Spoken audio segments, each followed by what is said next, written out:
ప్రపంచవ్యాప్తంగా ఐటీ రంగంలో సంక్షోభం కొనసాగుతోంది. అనేక టెక్ కంపెనీలు ఖర్చులను తగ్గించుకునేందుకు ఉద్యోగులను తొలగిస్తున్నాయి.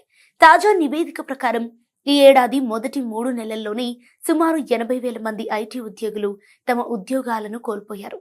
కరోనా తర్వాత ఇంత పెద్ద స్థాయిలో ఉద్యోగాల కోతలు జరగటం ఇదే ఫస్ట్ టైం అని నివేదిక పేర్కొంది. ఇక 2021 నుంచి ఇప్పటి వరకు ప్రపంచవ్యాప్తంగా సుమారు 10 లక్షల మంది టెక్కీలు ఉద్యోగాలు కోల్పోయినట్లు నివేదిక వెల్లడించింది. ముఖ్యంగా cloud computing, software and software user service రంగాల్లో ఉద్యోగుల కోతలు ఎక్కువగా ఉన్నట్లు పేర్కొన్నారు.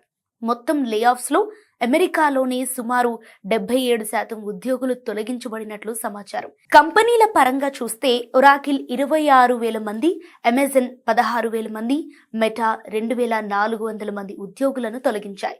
కంపెనీలు ఆటోమేషన్ అండ్ ఆర్టిఫిషియల్ ఇంటెలిజెన్స్ వైపు ఎక్కువగా దృష్టి పెట్టడం కూడా ఉద్యోగాల కోతలకు ఒక కారణమని నివేదిక తెలిపింది.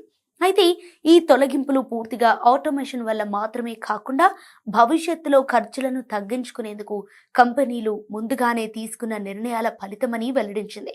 ప్రజెంట్ ఏఐ కేవలం ఒక భవిష్యత్తు పెట్టుబడి మాత్రమే కాకుండా కంపెనీల పునర్నిర్మాణం, కార్మిక శక్తి నిర్ణయాల్లో కీలక పాత్ర పోషిస్తున్నట్లు నివేదిక తెలిపింది.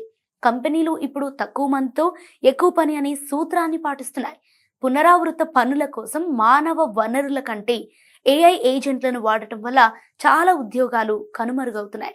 అధిక ద్రవ్యోల్బణం, పెరిగిన వడ్డీ రేట్ల కారణంగా పెట్టుబడిదారులు ఖర్చులు తగ్గించుకోవాలని కంపెనీలపై ఒత్తిడి తెస్తున్నారు. కోవిడ్ సమయంలో డిమాండ్ పెరిగిందని కూడా కంపెనీలు అప్పట్లో భారీగా నియామకాలు చేపట్టాయి. ఇప్పుడు ఆ డిమాండ్ తగ్గడంతో సిబ్బందిని రైట్ సైజింగ్ చేస్తున్నాయి. భారత ఐటీ రంగం కూడా ఈ ప్రభావానికి లోనవుతోంది.